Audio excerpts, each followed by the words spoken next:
આજે 72 ગામના સરપંચો એકઠા થયા છો, શું બાબત છે, શું કહેશો? આજે જે આ કમોસમી વરસાદ પડ્યો છે એનાથી ખેડૂતોને ખૂબ મોટા પ્રમાણમાં નુકસાની થઈ છે. તો સરપંચોની એક જવાબદારી હોય છે જનપ્રતિનિધિ તરીકેની, ગામ લોકોના ખેડૂતોને પ્રશ્નોને વાસા આપવાની. તો આજે પ્રશ્નો અમારો એવો છે કે આ સરકાર દ્વારા આજે પરિપત્ર કરવામાં આવ્યો છે કે ડિજિટલ સર્વે કરી અને ખેડૂતોને સહાય ચૂકવવામાં આવે. પણ હર વખતે ડિજિટલ સર્વે થાય છે એમાં ક્યાંક ને ક્યાંક ઘણા ખેડૂતોને અન્યાય થતો હોય છે ને જે લોકો સહાય, અમુક લોકો સહાયથી વંચિત રહી જતા હોય છે. તો અમારા આ વખતે 72 ગામના સરપંચોએ નક્કી કર્યું છે કે આ કોઈ સર્વે કરવાની જરૂરિયાત નથી. લોકોએ અને જોયેલું છે કે આટલા દિવસથી વરસાદ પડે છે ને બધા પાકોને ફેલ થયા છે અને નુકસાન ખૂબ પ્રમાણમાં થયું છે. તો સરકાર જે મોટું મન રાખીને તમામ ખેડૂતોને સહાય આપે એવી અમારી માંગણી છે. સર્વેનું અને કોઈ ડિજિટલ સર્વેનું કરવાનું કામગીરી છે એ હાલ સ્થગિત કરી અને સરકાર ડાયરેક્ટ ખેડૂતોના ખાતામાં પેકેજ જાહેર કરીને એને સહાય સીધી ખેડૂતોને આપે એવી અમારી માંગણી છે. આ બાબતે અમે તાલુકા વિકાસ અધિકારીને આજે સૂચના આપી છે કે અમારા 72 ગામમાં એક પણ ગામમાં સર્વે કરવા આપની દ્વારા ટીમ ન મોકલવામાં આવે એવી અમે હાલમાં લેખિતમાં રજૂઆત કરી છે ને એમના દ્વારા પણ અમને સારી એવું કીધું છે કે આપને જે માંગણી છે અમે સરકારમાં મોકલશું.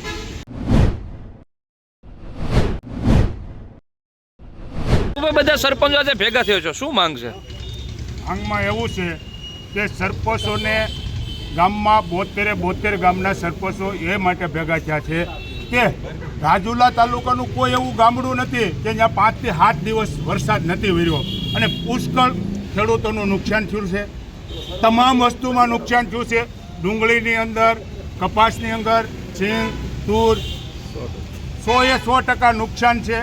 તો આજે સરકારશ્રીને અમારી એક નમ્ર વિનંતી છે કે પેકેજ જે જાહેર કર્યું છે ને એમાં જે સર્વે કરવાની સરકારશ્રીએ જે વાત કરી છે તો સર્વે કરવાની કોઈ જરૂર જ નથી. 100% તો નુકસાન છે. તમામ ગામડોની અંદર છે. આજે મિનિટરો પણ સર્વે કરી ગયા છે, મિનિટરો પણ પોતે જોઈ ગયા છે. તો આનું મહત્ત્વ એવું છે કે ગામડાની અંદર કોઈ પણ ગામમાં સરપંચ હોય છે તો સરપંચની પણ જવાબદારી હોય છે. તો સરપંચની જવાબદારીમાં એવું બને છે કે 7 દિવસની અંદર સર્વે કરવામાં આવે છે. તો કોઈ સંજોગે કોઈ ગામની અંદર, મોટા ગામની અંદર 5 ખેડૂત 12 ગામ ગયા હોય અને કાલે કરશું, પરમ દિવસ કરશું એમ કરતાં મગજમાંથી નીકળી ગયો અને એ 5 ખેડૂત વંચિત રહી જાય કે સહાય વગરના રહી જાય તો ગામના સરપંચની માથે પાયરો ટોપલો ઢોળાય છે. તો સરપંચને શું કરવાનું? આવા કિસ્સા અમારે આજે 50 વર્ષની ઉંમરની અંદર અમે જોયું છે. તોકતેના વાવાઝોડાની અંદર કયેક સરપંચોને એનો સામનો કરવો પડ્યો છે. આગળ શું માંગ છે તમારી? આગળ અમારી માંગ એવી છે કે તમામ ખેડૂતોના સેટેલાઇટથી તમારું પણ સર્વે થયેલું છે. તમને પણ સરકારશ્રીને ખબર છે કે કોના ખેતરમાં સિંગ છે, કોના ખેતરમાં કપાસ છે, કોના ખેતરમાં તુવર છે, કોના ખેતરમાં ડુંગળી છે. સેટેલાઇટથી સર્વે થયેલું જ છે. સરકારશ્રી પાસે બધા ગામના સરપંચોના ડેટા છે.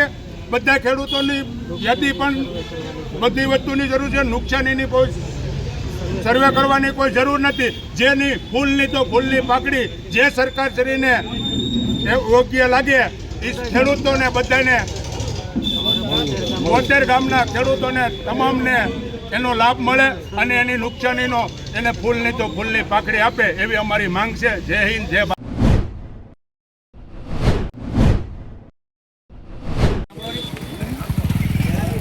ભારત માતા કી જય જવાન, જય જવાન, જય કિસાન. હાલમાં જે કમોસમી વરસાદ થયો એના અનુસંધાને સરકારશ્રીએ આજથી નુકસાનીનો સર્વે કરવાની શરૂઆત કરી છે. ટીમને મોકલી છે ખાંભાથી. તો અત્યારે ભાવડી ગામના બધા ખેડૂતો ભેગા થયા છે અને અમારી એવી રજૂઆત છે કે સર્વે કરવાનું થતો નથી. કારણ કે આ કમોસમી વરસાદને લીધે બધા ખેડૂતોને 100% નુકસાન થયું છે. મારી સરકારને પહેલાં તો એવી વિનંતી છે કે પહેલાં તમે સ્વીકાર્યું છે કે હા ખરેખર 100% ખેડૂતોને નુકસાની છે. આપના ધારાસભ્યોશ્રી, સાંસદશ્રીઓ અને મંત્રી સહિત અહીંયા ખેડૂતોની મુલાકાત લીધી છે અને દરેક ખેડૂતોને 100% નુકસાન છે. બરાબર. તો સર્વે કરવાની કોઈ જરૂરિયાત નથી. કારણ કે માંડવી પલ્લી ગઈ છે, ચારોલું પલ્લી ગયું છે, કપાસ તમામ પાક 100% ફેલ થઈ ગયો છે. તો હાલમાં સર્વે કરવામાં વાવાઝોડામાં તોકતેમાં અહીંથી ગામડેથી સર્વે ગયો તો ખાંભા અમરેલી સુધી, અડધાને પૈસા મળ્યા, અડધાને ન મળ્યા. એવી સહાય અમારે આજે જોતી નથી, કાલે જોતી નથી. અમે સર્વેને અત્યારે અટકાવીએ છીએ અને બપોર પછી આ ખેડૂતો સાથે મળી સમય નક્કી કરી અને મારા આ ભાવડી જૂથ પંચાયતમાં દીવાનના સરાકડિયા, ચતુરી અને ભાવડી બધા ખેડૂતો અમે ભેગા થઈ અને ખાંભા અમે આવેદન આપીએ છીએ. અમારે સર્વે આજે થવા દેવાનું નથી અને કાલે પણ થવા દેવાનું નથી. સરકારશ્રીને અમારી જે વિનંતી છે એ અમે આવેદનમાં રજૂઆત કરવાના છીએ. એક તો પાક ધિરાણ પરિપૂર્ણ માફ કરવામાં આવે એ મુદ્દો પણ જોવામાં આવે. બીજું 27% પાક ધિરાણ કંપનીને સરકાર જે સબસિડી આપે છે 4 વર્ષથી ખેડૂતોને એનો પણ લાભ મળ્યો નથી. તો એ 4 વર્ષનો લાભ અત્યારે આપી દે, કારણ કે મોકો છે, ખેડૂત હાવ પાયમાલ થઈ ગયો છે. અને ત્રીજો મુદ્દો, સરકારને 2 મુદ્દામાં અનુકૂળતા ન પડે તો ત્રીજો મુદ્દો જમીન વાઇઝ દરેક ખેડૂતને ત્યાંથી ખાતામાં સહાય આપી દેવામાં આવે. આ અમારા 3 મુદ્દા છે. બાકી સર્વે થવા દેવાનું નથી. સરકાર કે એમ અમારે કરવાનું થતું નથી. અમે ખેડૂત છીએ અને અમે કે એમ કરવાનું છે. ભારત માતા કી જય જવાન, જય કિસાન, જય જવાન, જય કિસાન.